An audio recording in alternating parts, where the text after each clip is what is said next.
Agora vamos voltar ao texto que nós lemos nessa manhã, e eu quero falar um pouquinho a respeito desse texto. O texto eu vou ler de novo, para os irmãos relembrarem o texto.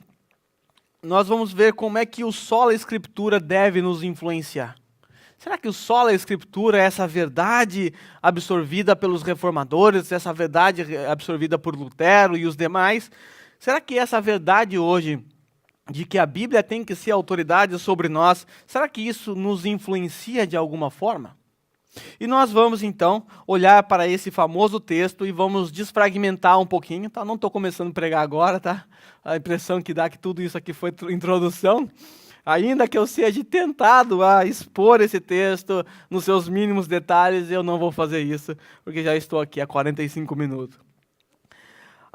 O texto que nós temos aqui, ele começa com a primeira expressão, dizendo que toda a Escritura é inspirada por Deus. E o que segue a partir daqui são as utilidades do texto bíblico, as utilidades das Sagradas Escrituras, e nós partimos do pressuposto de que a Bíblia tem autoridade, porque ela é inspirada por Deus. O conceito de inspiração divina do texto bíblico é muito importante, porque se você rejeitar a inspiração das Sagradas Escrituras, as demais doutrinas também não fazem o menor sentido para você. É como aquela gôndola de supermercado, né? Que o pessoal faz no canto, assim. Eu trabalhei no supermercado e uma vez uma senhora foi lá e pegou aqueles vidros de azeitona, sabe? A gente fez aquela gôndola, ponta de gôndola bonita, assim, na promoção. Uma senhora chegou, pegou lá de baixo. Adivinha o que aconteceu? Caiu tudo. O conceito da inspiração das Sagradas Escrituras é como aquele vidrinho de azeitona ali. Se você remover ele, o resto cai tudo. Não sustenta mais nada. Então, os reformadores que defenderam com unhas e dentes o conceito da inspiração de Deus, eles desenvolveram os seus dogmas, as doutrinas reformadas a partir do conceito de inspiração de Deus. Porque ela é inspirada por Deus, e o texto começa a dizer que ela é útil. E começa a dar algumas utilidades para o texto bíblico. Portanto, se você não crê na inspiração de Deus, inspiração divina de Deus para os textos bíblicos, a Bíblia não terá para você as utilidades que é apresentado aqui nesse texto. Esse texto, quando Paulo escreveu, ele deu a Timóteo, e Timóteo era um jovem pastor que estava começando no seu ministério, e Paulo está dando as instruções a Timóteo. Então, várias instruções pastorais são dadas a Timóteo, e aqui Paulo coloca a ferramenta necessária para o trabalho na mão de Timóteo. Timóteo, você vai começar o seu trabalho, você agora precisa da ferramenta adequada. E a ferramenta adequada é essa ferramenta aqui. E Paulo diz que essa ferramenta ela é inspirada por Deus. E agora ele começa a falar que essa ferramenta, porque ela é inspirada por Deus, ela é útil para o ensino. Timóteo, como um pastor, teria que lidar com a sua congregação, teria que ensinar os seus membros, então ele teria que lidar com o ensino. E qual é a ferramenta necessária para Timóteo? Pragmatismo, misticismo, outra coisa? Não. Esse livro aqui. Por quê? Porque é inspirado por Deus. Porque é inspirado por Deus, ele é útil para o ensino. Se não fosse inspirado por Deus, seria só mais um livro que poderia te ajudar em algum aspecto a te ensinar. Mas ele é útil para o ensino, plenamente útil para o ensino, porque é a palavra inspirada de Deus. Ok, nem todos serão pastores, nem todos terão que ensinar, mas todos aqui têm a responsabilidade de aprender. Todos aqui têm a responsabilidade de ser ensinado. E por onde você vai aprender? Por aqui. Irmãos, é triste às vezes quando nós observamos certos crentes que têm 30, 40, 50 anos de cristão. Aí você vai perguntar coisas básicas da fé cristã, coisas basilares, e a pessoa não sabe. Qual é a razão disso? Por que pessoas que estão caminhando na igreja já há um bom tempo, muitos anos, não conseguem, às vezes, sequer expor o evangelho? Diga aí o evangelho. Expõe para mim o evangelho. Por que muitos cristãos que vivem há muito tempo na fé cristã não conseguem dar resposta. A resposta está porque tais pessoas estão distantes desse livro aqui. Porque esse livro aqui é útil para te ensinar. Portanto, você quer aprender? Aqui está a ferramenta necessária para você aprender. Você não deve aprender apenas ouvindo o sermão aqui no domingo. Você não se alimenta uma vez por semana, né? Ou se você faz jejum o resto da semana. Certamente, você se alimenta todos os dias e você tem que ser ensinado pelas sagradas letras todos os dias da sua vida. Porque esse é o livro útil para te ensinar. Se você não sabe muita coisa ainda da fé cristã, se você ainda não tem conhecimentos basilares da fé cristã, meu irmão, minha irmã, se aproxime desse livro. Se deleite nesse livro. Aprender das Sagradas Escrituras não é responsabilidade nossa que estamos aqui à frente somente, mas é responsabilidade de cada um de vocês. Aprender em casa, estudar em casa. Você pode não ensinar aqui na igreja, mas se você é pai, você é um professor em casa. E se você não sabe para você, o mínimo, o que dirá os seus filhos? Nós sempre dizemos que quando os nossos filhos vêm aqui à frente para ir para a escolinha, ali na salinha, nós sempre dizemos que a responsabilidade não é da igreja de discipular os seus filhos. É responsabilidade dos pais que têm que ensinar em casa. Mas como ensinar se nem mesmo os pais sabem? Como ser um professor que nem mesmo você aprendeu? E se você não aprendeu, a culpa é toda sua. Porque esse livro, ele é útil para o ensino. Porque a Bíblia é inspirada por Deus, ela também é útil para a repreensão. Às vezes nós nos deparamos com textos que são duros, que apontam o dedo para nós, que olham para nós com aquele olharzinho de raio saindo fogo. São textos que nos repreendem. Isso acontece com certa frequência, por quê? Porque nós somos pecadores. E a Bíblia é a palavra santa de Deus que tenta nos moldar o caráter de Cristo. E nós estamos do lado oposto, então é óbvio que a Bíblia vai nos repreender. É óbvio que vez ou outra você se sentirá repreendido aqui do púlpito. É óbvio que às vezes em conversas com alguns irmãos você vai ser repreendido, porque você é pecador tanto quanto nós. A Bíblia, ela é apresentada como útil para a repreensão. Então ela vai falar para você, não faz assim. Não viva dessa forma. Abandone isso. Largue essa vida de pecado. Isso que você está fazendo não está correto. A Bíblia vai te repreender, ainda que você não goste. Ainda que você não suporte ouvir a repreensão, você vai ser repreendido aqui do púlpito quando a Bíblia for pregada. E é lamentável quando nós olhamos a vida de algumas pessoas que também têm muito tempo de cristão, caminhada cristã, e são pessoas repreensíveis o tempo todo. São pessoas que não mudam.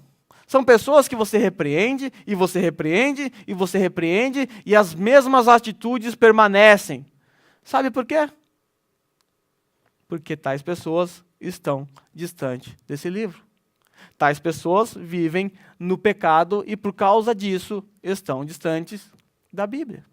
Certo autor diz que esse livro te afasta do pecado, ou o pecado te afasta desse livro. A razão óbvia para aqueles repreensíveis que estão obstinados em seus pecados, que não amam a repreensão, se dá pela ausência da Escritura como autoridade sobre a sua vida. Portanto, se você é alguém repreensível, você é alguém que também não gosta de receber repreensão, que rejeita toda a repreensão, saiba que você não está se sujeitando à autoridade das Sagradas Escrituras. Timóteo teria que lidar com repreensões naquela igreja. E Paulo está falando, aqui está a ferramenta útil para você repreender aquele povo que vai também te repreender. Então, toda a Escritura, por ela ser inspirada por Deus, ela é útil para te ensinar, ela é útil para te repreender, ela vai apontar o dedo na sua ferida, mas assim como um bom pai, que corrige o seu filho, que repreende o seu filho, você o corrige também.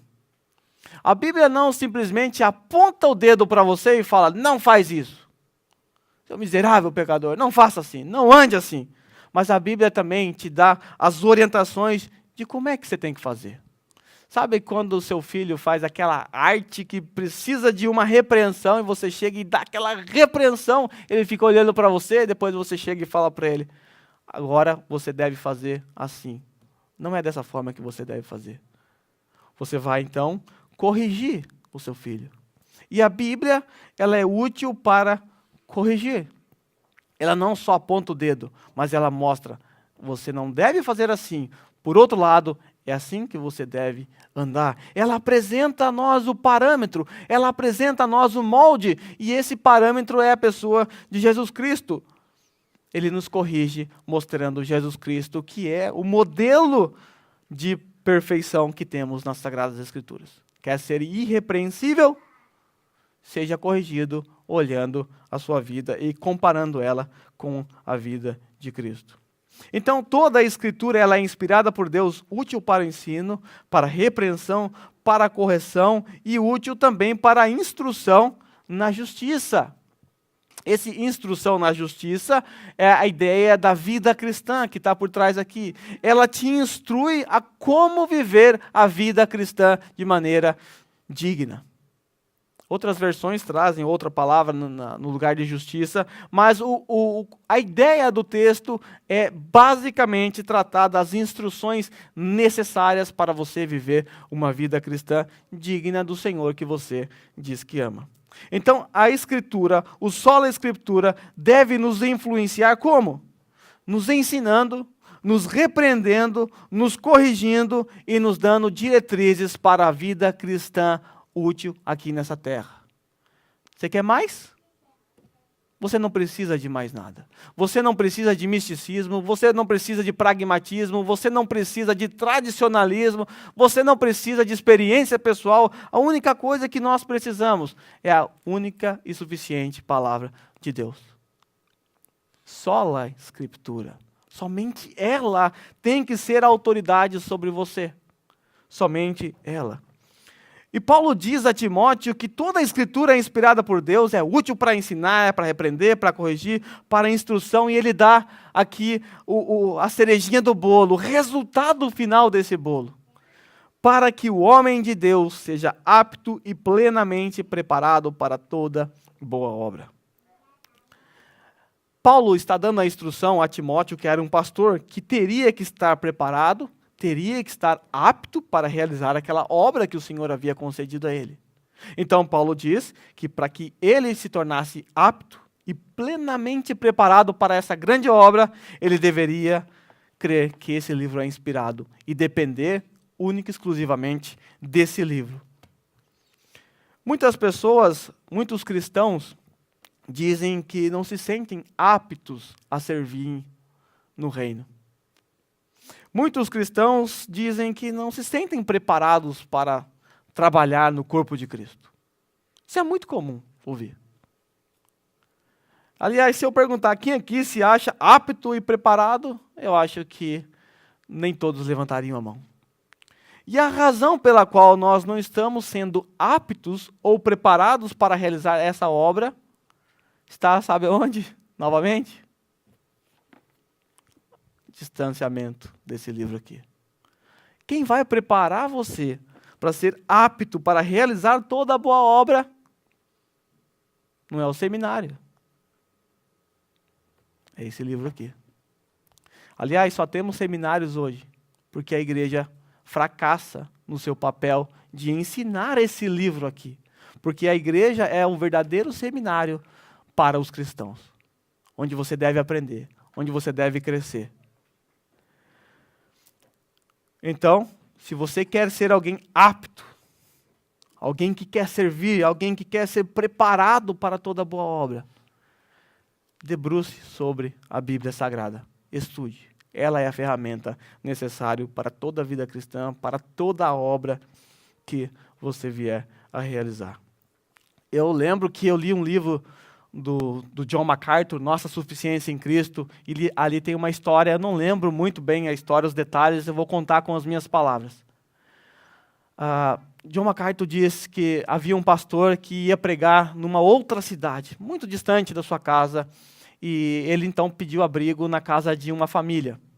E ele foi recebido na casa daquela família, ele permaneceu ali naquele dia, e a carona chegou então para buscá-lo, para levá-lo do local onde ele ia pregar. E ele avisou aquela família que certamente retornaria muito tarde, porque da casa dele até o local onde ele ia pregar era 1h30 de viagem. Então ia acabar o culto, eles iam conversar e até retornar, certamente ele ia chegar muito tarde. E ele avisou a família que ia chegar tarde. Então a sua carona chegou e lá se foi esse pastor pregar nessa igreja em outra cidade. E acabou o culto, ele retorna para sua casa com a carona, né? A carona leva ele novamente, e ele, ao entrar na propriedade já da casa onde ele morava, ele avistou que a luz estava acesa. A luz da sala estava acesa, e ele disse então para o carona: olha, tudo bem, pode ir embora, se apressa a voltar, porque a caminhada é longa para você, já são 1h da manhã, então pode voltar embora, né? Tá tudo ok, tá tudo tranquilo. Então ele chega até a porta, o seu carona vai embora, ele chega até a porta estava trancada. Então ele bate na porta e não escuta nenhuma resposta, ele bate uma vez mais forte e nenhuma resposta, ele dá a volta pela casa, ele bate na porta da cozinha, ninguém abre a porta, a luz estava acesa, mas ninguém respondia. Então ele começa a sentir o frio daquele rigoroso inverno, começa a congelar ali fora, e sem saber o que fazer, ele pensa: eu vou bater na casa do vizinho. Vou chamar o vizinho e vou pedir o telefone do vizinho para o vizinho ligar para o meu anfitrião para que ele abra a porta. Aí ele pensou: puxa, mas bater na porta de alguém 1h a essa hora é perigoso. Não vou fazer isso. Então ele disse: eu vou procurar um orelhão. E ele sai caminhando, ele anda uns 4 quilômetros e não consegue naquela cidade rural encontrar um orelhão, até que ele escorrega numa ribanceira, cai numa poça d'água de 1 metro, e agora todo molhado, distante, congelando naquele inverno, ele avista a mais ou menos 1 quilômetro à frente uma placa de um hotel. Ele disse: eu vou até o hotel. Então ele vai caminhando, congelando, com muito frio, e ele chega lá naquele hotel. Ele pega o telefone, então liga para o seu anfitrião. E ao ligar, ele diz: olha, eu estou no hotel X, eu gostaria que o irmão viesse me buscar. Eu bati a porta, mas ninguém me recebeu. Eu chamei, mas ninguém me ouviu. Eu avisei que eu ia chegar tarde, me perdoe pelo transtorno. Sabe qual foi a resposta? Meu caro pastor, o senhor não lembra que eu coloquei a chave no bolso do seu paletó? Quando o senhor disse que ia chegar tarde, a chave está com o senhor. Aí ele foi buscá-lo e ele aprendeu essa lição.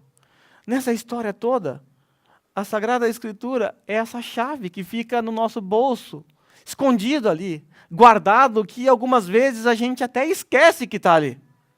Que a gente nem lembra que foi nos entregue. E era tudo aquilo que ele precisava para aquele momento. O que ele precisava? De uma única chave para resolver o seu problema.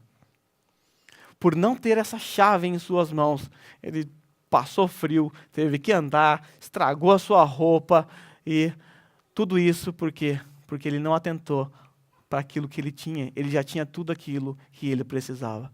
Irmãos, nós temos aquilo que nós precisamos. Nós não precisamos do pragmatismo, nós não precisamos do moralismo, nós não precisamos de nada disso, nós só precisamos das Sagradas Escrituras. A psicologia não nos importa, nós temos as Sagradas Escrituras, ela é a única regra de fé e prática, é a sola Escritura, é a autoridade sobre nós que vai normatizar a minha e a sua vida. Quando estivermos fora dela, ela vai nos repreender. Quando não aprendermos dela e nos debruçarmos sobre ela, ela vai nos ensinar. Se você estudar, se você buscar, com certeza você vai crescer, você vai aprender. Então lembre-se, toda a Escritura é inspirada por Deus e é útil para aquilo que você precisa. Você, assim como eu, precisa ser ensinado, precisa ser repreendido, precisa ser corrigido e precisa estar apto para servir a Deus no reino, preparado. Só tem um jeito: sola Escritura. Vamos nos colocar em pés?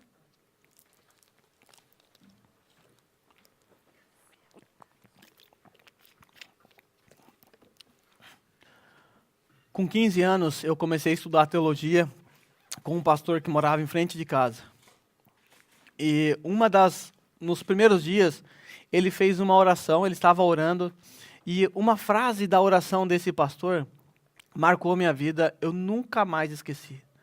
É uma frase que vai parecer a coisa mais simples para você. Talvez seja.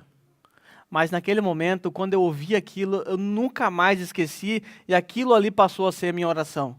Uma oração simples. Sabe o que ele disse no meio da oração? Senhor, ensina-nos a amar cada dia mais a Tua palavra. Eu nunca imaginei que eu ia ouvir isso da boca de um pastor, porque um pastor, você pensa que ele ama a palavra. Você imagina que a palavra tem alta conta na vida dele, e você fala, eu preciso orar assim, não pastor, né? E aquela oração foi assim um grande motivador na minha vida, e sempre foi a minha oração. Anos depois, quando eu comecei a dar aula, eu sempre escrevia no quadro, ensina-nos a amar cada dia mais a Tua palavra. Então o que eu quero fazer agora com os irmãos é orar novamente, suplicando a Deus, pedindo a Ele que nos ensine a amar cada dia mais a palavra dEle. Vamos orar? Santo Deus, nós aqui miseráveis pecadores reconhecemos a nossa debilidade diante do Senhor. Reconhecemos a nossa fraqueza, a nossa negligência, reconhecemos que nós precisamos do Senhor o tempo inteiro. Também, Senhor, queremos aqui reconhecer que o Senhor já nos supriu com a ferramenta necessária que precisamos para moldar a nossa vida ao seu caráter, para guiar as nossas condutas, para nos repreender, nos corrigir. Nós reconhecemos aqui, Senhor, como igreja, que a Tua palavra ela é suficiente para nós. E reconhecemos também que a nossa negligência dela tem nos afetado, tem trazido transtornos às nossas vidas, Pai. E nós, por nós mesmos, Senhor, não temos condições de amá-la, porque somos pecadores. Pelas nossas forças, não temos forças para sequer lê-la. Mas nós pedimos, Senhor, nessa manhã, que o Senhor nos ensine a amar cada dia mais a Tua palavra. Isso é o que pedimos, Senhor, no nome de Jesus. Amém.